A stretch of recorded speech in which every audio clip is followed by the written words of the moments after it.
Hello guys, welcome back to my channel ignite mind. So guys, आज के इस lecture में हम डायमेंशनल फार्मूला देखने वाले हैं कुछ डिराइव्ड यूनिट्स का। ठीक है गाइस, ये है आपके रेगुलर फिजिक्स की जो वीडियो है उसका ये पार्ट 3 है गाइस। इसमें हम देख रहे हैं कि जो डायमेंशनल फार्मूला है किसके लिए, डिराइव्ड यूनिट के लिए। So guys, momentum. So guys, momentum भी दो टाइप का होता है, एक एंगुलर मोमेंटम और एक होता है लीनियर मोमेंटम। ओके, जब तक आपको दिया ना गया हो कि कौन सा मोमेंटम है तो तब तक आप लीनियर मोमेंटम ही मानेंगे। जब तक आपको सिर्फ मोमेंटम मोमेंटम लिखा होगा तो आप इसे सिर्फ लीनियर मोमेंटम मानेंगे। ये क्या है? लीनियर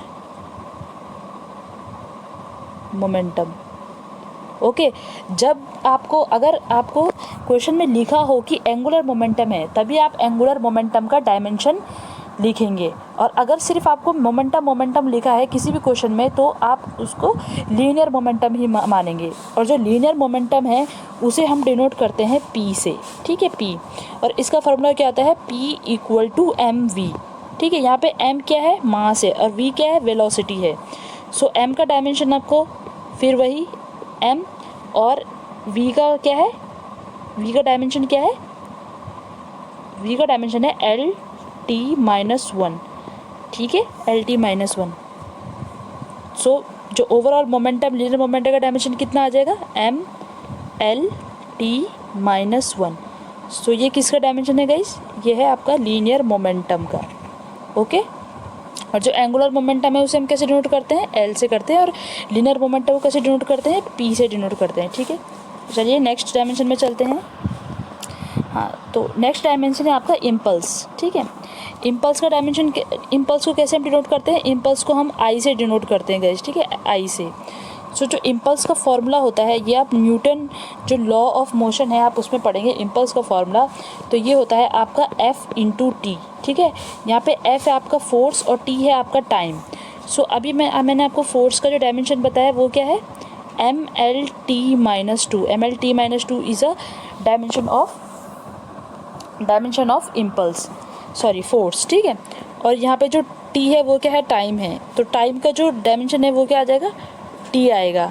ठीक है, तो जो इम्पल्स का जो ओवरऑल डायमेंशन आ जाएगा वो कितना होगा? यहाँ पे -2 है, यहाँ पे 1 है। ठीक है, जब कुछ नहीं होता तो पावर 1 मानते हैं हम, तो 2 में से 1 काटे तो 1 ही होगा। तो इसका आंसर आ जाएगा आपका ml2t माइनस 1। ठीक है, M L T minus 1 is the dimension for impulse. Okay guys, चलिए नेक्स्ट डायमेंशन पे चलते हैं। Next dimension is pressure. Pressure क्या है? ठीक है, प्रेशर को हम पी से डिनोट कर रहे हैं। जो प्रेशर का फॉर्मूला होता है वो है force upon area. Okay guys, pressure का फॉर्मूला होता है आपको फोर्स अपॉन एरिया। यहाँ पे जो फोर्स का डायमेंशन आपको पता है, फोर्स का डायमेंशन क्या है? फोर्स का डायमेंशन है M L T minus two, और यहाँ पे जो एरिया है उसका कितना होता है? एल स्क्वायर, मैंने अभी आपको बताया। तो जो इसकी ओवरऑल डायमेंशन क्या हो जाएगी? एल से एल कैंसिल हो जाएगा यहाँ पे। तो जो पी की जो डायमेंशन हो जाएगी वो क्या हो जाएगी? M L minus one T minus two. It is the dimension for pressure. ये प्रेशर की डायमेंशन है। ठीक है गाइस, चलिए नेक्स्ट। सो नेक्स्ट डायमेंशन है एनर्जी या वर्क। ठीक है, कार्य कार्य। ठीक है, वर्क यानी कि कार्य। तो इसका जो डायमेंशन क्या होगा? आपको एनर्जी या फिर वर्क का किसी का ही फार्मूला लगाना है, आपको एक ही डायमेंशन मिल जाएगा। सो एनर्जी का आप कुछ भी फार्मूला लगा सकते हैं। ठीक है, जैसे कि E equal to M C square. ठीक है, ये किसकी इक्वेशन है? ये आइंस्टाइन की इक्वेशन है। ठीक है, और वर्क अगर लगाना है आपको तो वर्क का फार्मूला क्या होता है? जैसे वर्क का होता है F इंटू एस। ठीक है, फोर्स इंटू लेंथ। ठीक है, तो ये वर्क आप इन दोनों में से किसी से भी इनका डायमेंशन निकाल सकते हैं। सो गाइज, मैं तो एनर्जी से निकालूंगी वर्क और एनर्जी का dimension. So E equal to M क्या है? यहाँ पे मास है m, और यहाँ पे जो ये C है ये क्या है? C क्या डिनोट कर रहा है? ये कर रहा है आपकी लाइट, उसको स्पीड ऑफ लाइट को। ठीक है, तो स्पीड है। अब आपको ये नहीं देखना कि स्पीड ऑफ लाइट अलग ही होगी, जबकि स्पीड बोला है। ठीक है, सी मतलब यहाँ पे स्पीड है, स्पीड बोला है तो मतलब स्पीड का ही डायमेंशन लिखेंगे। आप लाइट से कंफ्यूज मत होइएगा। यहाँ पे क्या है? सी का मतलब है स्पीड ऑफ लाइट। ठीक है। तो यहाँ पे स्पीड का जो डायमेंशन है वो कितना होता है, LT-1 होता है ना, तो ये कितना जो स्क्वायर हो जाएगा इसका। सो E इक्वल टू ये यहाँ ये जो इसकी पावर है ये यहाँ भी मल्टीप्लाई होगी और यहाँ भी मल्टीप्लाई होगी, तो ओवरऑल एनर्जी का जो फॉर्मूला आ जाएगा वो क्या होगा, mL2T-2। तो जो एनर्जी का फॉर्मूला जो ओवरऑल आ जाएगा वो है mL2T-2। ठीक है गाइस, ये वर्क एनर्जी का डायमेंशन है। सो गाइस नेक्स्ट डायमेंशन पे चलते हैं। नेक्स्ट डायमेंशन है आपकी पावर। ठीक है, पावर। तो पावर का जो फॉर्मूला है, ठीक है, पावर का फॉर्मूला आपने पढ़ा होगा शायद। तो पावर का फॉर्मूला क्या होता है, F इक्वल टू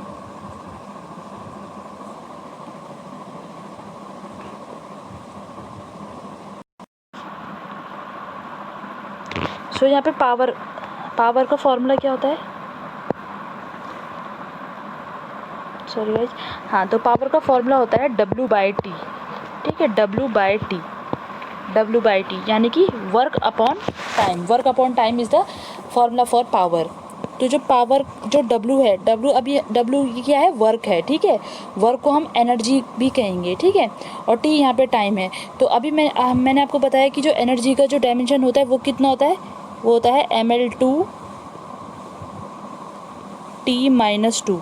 ठीक है, और टाइम क्या होगा, T होगा। ठीक है, तो जो पावर का जो आपका जो डायमेंशन आ जाएगा, तो पावर का डायमेंशन हो जाएगा आपका, ये ऊपर जाके प्लस का हो जाएगा, पावर का डायमेंशन हो जाएगा mL2T-1 mL2T-1। ओके गाइस, तो ये किसका आ गया, पावर का। सॉरी गाइस, ये जो T है ये यहाँ पे क्या है, प्लस का है, तो ये ऊपर जाके माइनस का हो जाएगा, तो ये mL2T-3। सॉरी गाइस, मिस्टेक हो गया, आई एम रियली सॉरी। सो ये क्या हो जाएगा, mL2T-3।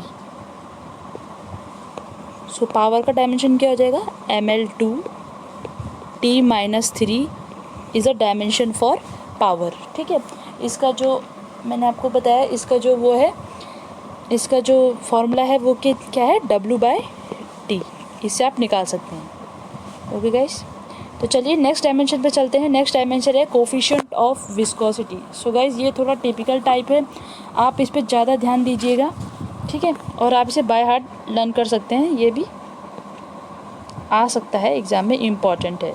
ठीक है, तो कोफिशिएंट ऑफ विस्कोसिटी को हम कैसे डिनोट करते हैं, देखिए। ठीक है, तो जो कोफिशिएंट ऑफ विस्कोसिटी है इसको हम डिनोट करते हैं F इक्वल टू N। ये N नहीं है वैसे, पर मैं ऐसे ही बोल रही हूँ, ये है कोफिशिएंट ऑफ विस्कोसिटी का साइन। ठीक है, तो ये क्या होता है, F equal to coefficient of viscosity into A dV/dx। So guys इसका ये टिपिकल फॉर्मूला है। ठीक है, आप इससे इसकी डायमेंशन निकाल सकते हैं। ठीक है, आप इसकी क्या कर सकते हैं, डायमेंशन निकाल सकते हैं। सो गाइस चलिए इसे डिराइव करते हैं कोफिशिएंट ऑफ विस्कोसिटी को। सो कोफिशिएंट ऑफ विस्कोसिटी हम कैसे निकालेंगे, F/A/V। यहाँ पे F क्या है गाइस, यहाँ पे F है आपका फोर्स, R है आपका रेडियस और A है आपका एरिया हो गया, और जो यहाँ पे V है, जो गाइस यहाँ पे V है, यहाँ पे जो ये है आपकी स्पीड। ओके गाइस, या फिर वेलोसिटी। ठीक है, तो जो F का जो फॉर्मूला है, F मतलब फोर्स, तो F का जो फॉर्मूला है वो क्या लिखेंगे हम, mL2 और R यहाँ पे क्या है, डिस्टेंस है, तो इसका जो डायमेंशन है वो क्या होगा, L होगा। ठीक है,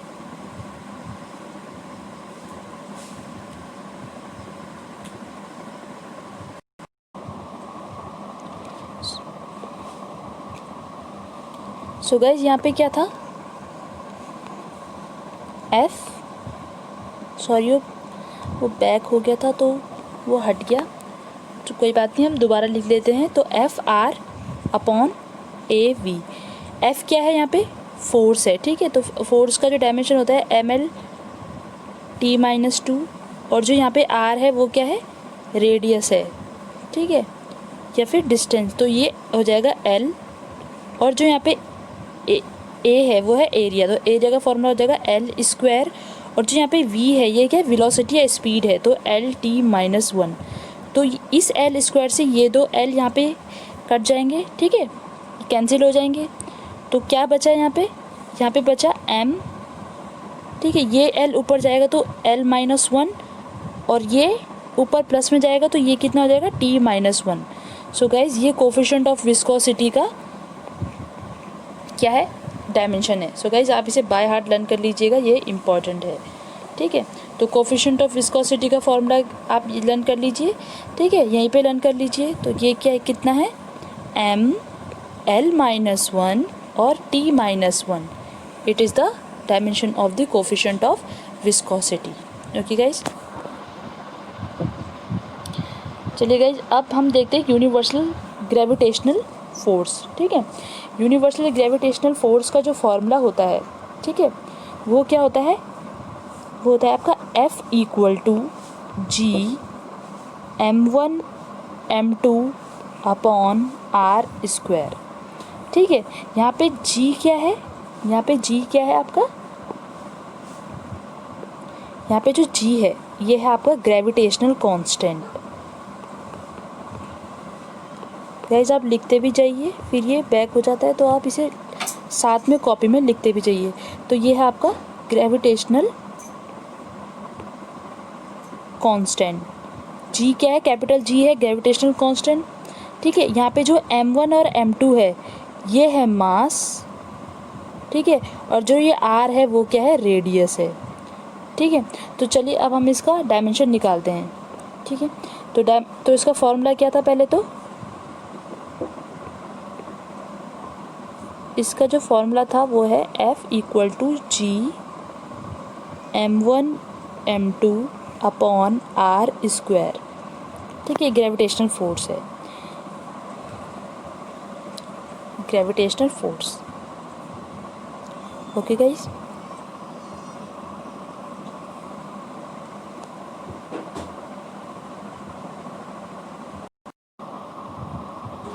ठीक है गाइस। तो वो ये क्या था, ग्रेविटेशनल फोर्स है।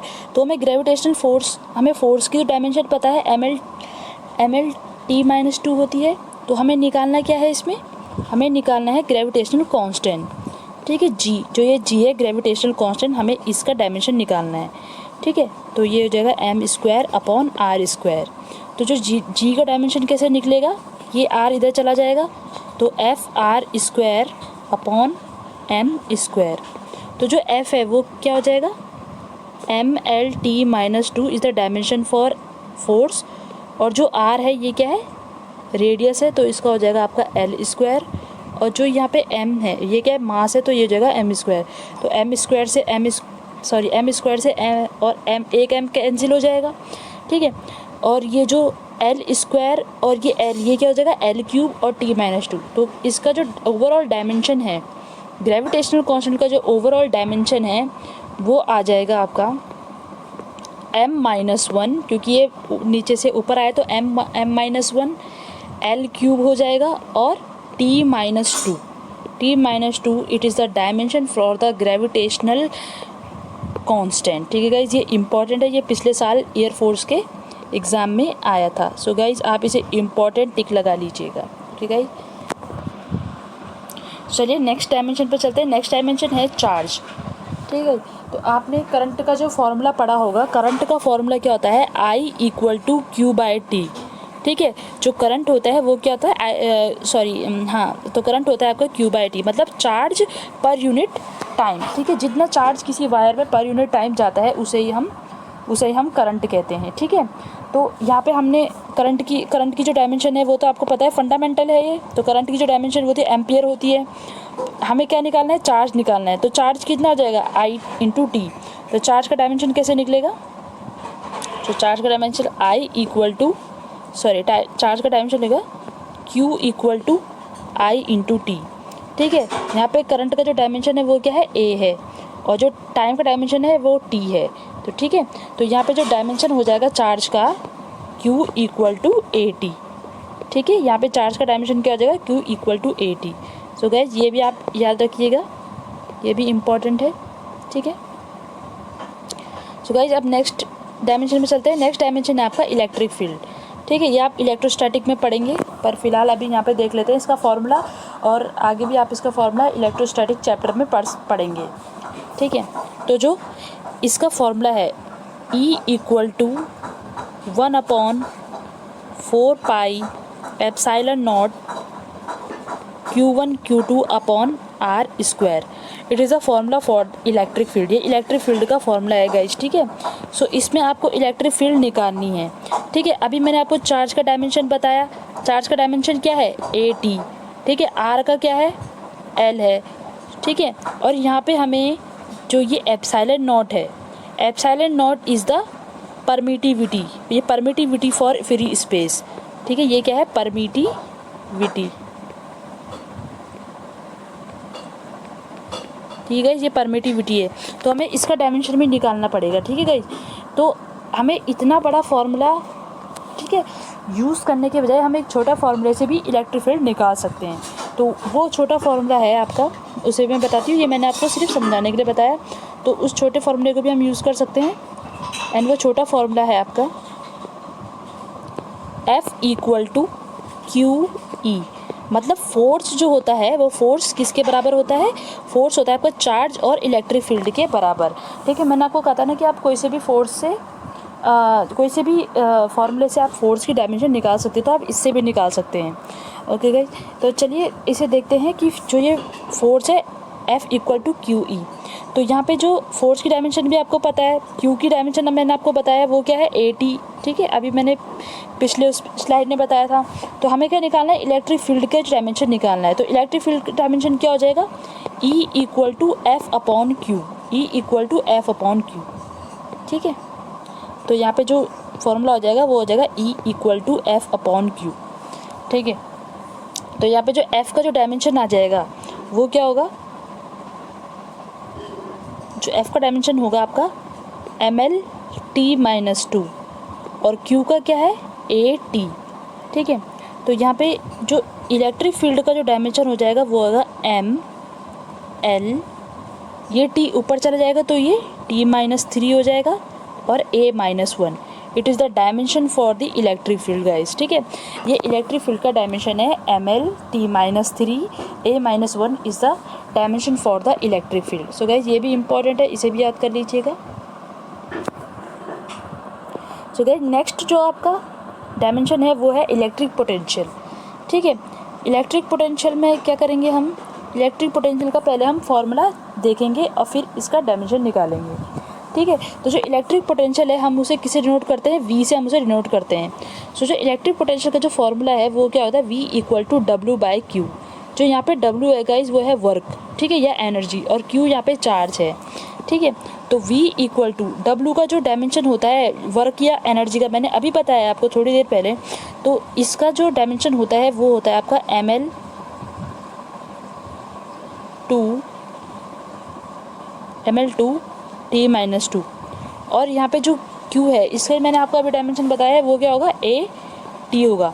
तो ओवरऑल इलेक्ट्रिक पोटेंशियल का डायमेंशन कितना हो जाएगा ML², ठीक है, ML2T-3 और A-1, ठीक है, ML2T-3 A-1।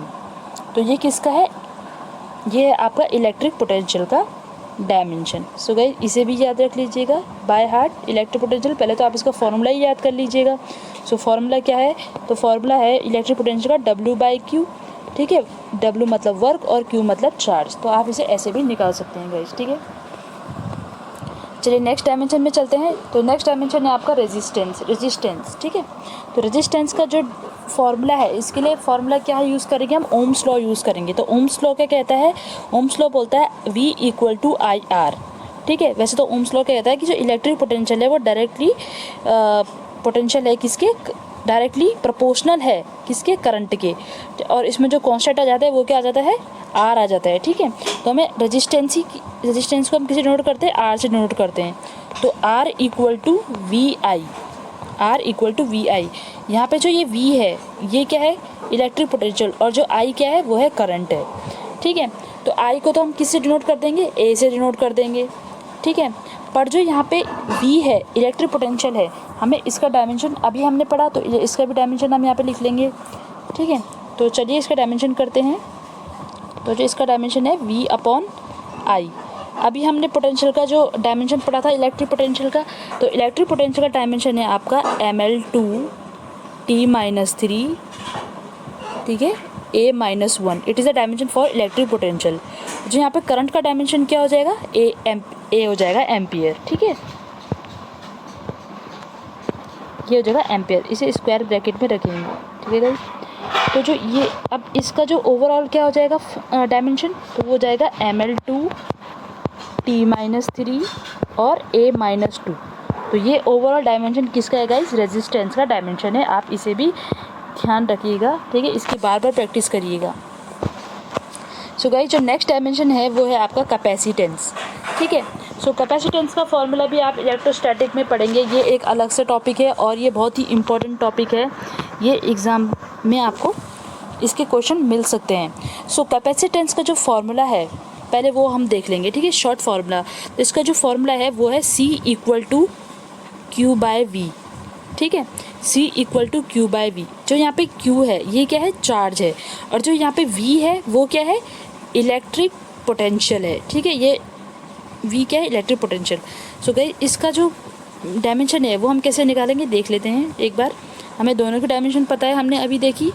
तो जो यहाँ पे Q है, Q मतलब Q यहाँ पे क्या है, चार्ज है। तो चार्ज का जो डायमेंशन होता है वो है AT, सॉरी ये T नहीं होगा, ये V है, V। ठीक है, और पोटेंशियल, इलेक्ट्रिक पोटेंशियल का अभी हमने थोड़ी देर पहले डायमेंशन निकाला था इलेक्ट्रिक पोटेंशियल का, तो वो क्या है ml2 t-3 और a-1। It is the dimension for electric potential.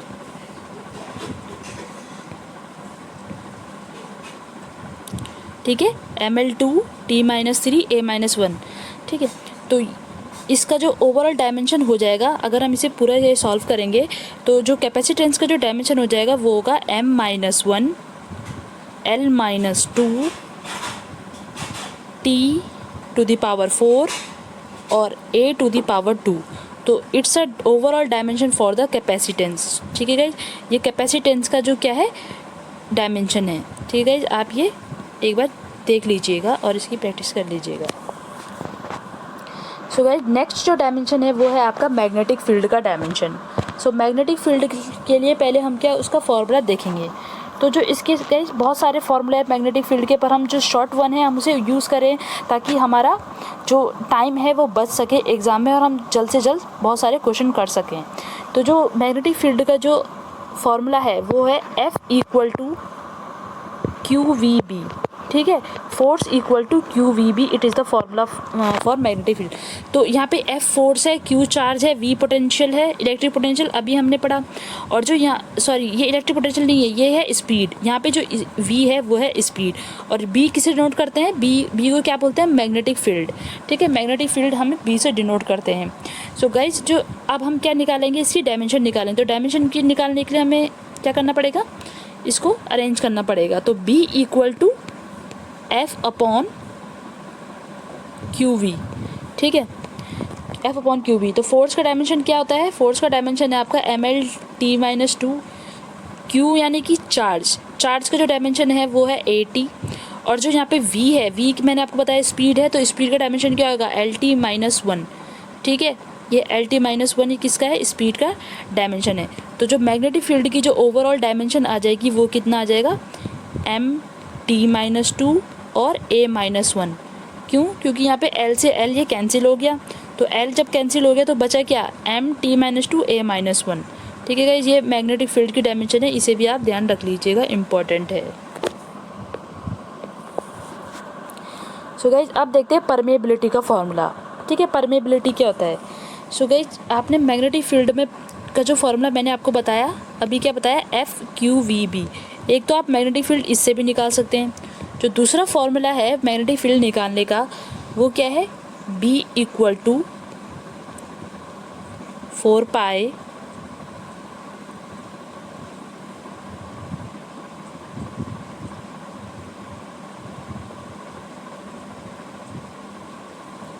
Mu naught 4 pi mu naught, sorry वो गलत हो गया, हाँ, तो B equal to mu naught upon 4 पाई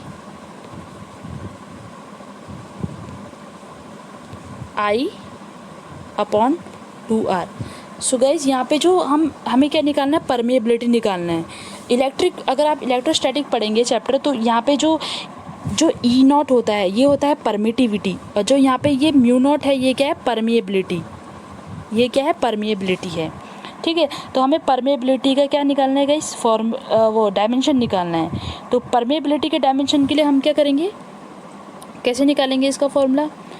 इसका फॉर्मूला निकालने के लिए हम इसको अरेंज करेंगे। तो कैसे करेंगे देखिए, तो B into R, okay. So mu naught equal to B into R, ठीक है। और ये जो I था वो क्या आ जाएगा, ऊपर नीचे आ जाएगा। तो यहाँ पे B क्या है, मैग्नेटिक फील्ड, R क्या है, रेडियस है, और जो ये I है ये क्या है, करंट है। ठीक है, तो जो मैग्नेटिक फील्ड का डायमेंशन हमने अभी अभी पढ़ा, मैग्नेटिक फील्ड का डायमेंशन क्या है, मैग्नेटिक फील्ड का डायमेंशन है आपका mt-2, ठीक है, mt-2 a-1, it is the dimension for magnetic field, okay. और जो यहाँ पे R है वो उसका डायमेंशन क्या हो जाएगा, L हो जाएगा। और जो यहाँ पे I है, I क्या है, यहाँ पे करंट है, तो करंट का डायमेंशन क्या हो जाएगा, करंट का डायमेंशन है A, ठीक है। तो ये A, जो ये वाला A है ये ऊपर चला जाएगा, ठीक है। तो जो परमेबिलिटी का जो ओवरऑल डायमेंशन हो जाएगा वो कितना हो जाएगा, वो डायमेंशन हो जाएगा आपका MLT-2 A-2। ये A-2 क्यों हुआ, क्योंकि जो पहले A नीचे था वो ऊपर जाके प्लस माइनस फिर हो जाएगा, तो माइनस माइनस तो प्लस होता है, तो ये ओवरऑल डायमेंशन हो जाएगा परमेबिलिटी का, ठीक है। परमेबिलिटी हम म्यू नॉट से हम इसे डिनोट करते हैं। और जो परमिएबिलिटी होती है इलेक्ट्रोस्टैटिक में ई नॉट, इसे बोलते हैं हम परमिटिविटी। ये है परमिटिविटी, ठीक है। और म्यू नॉट हो गया परमिएबिलिटी, और म्यू और ई नॉट हो गया आपका परमिटिविटी, ठीक है गाइज। सो गाइज आज की वीडियो हम यहीं फिनिश करते हैं, ओके गाइज। अगर गाइज आपको वीडियो पसंद आया सो प्लीज़ आप शेयर करें और सब्सक्राइब करें। Thanks for watching.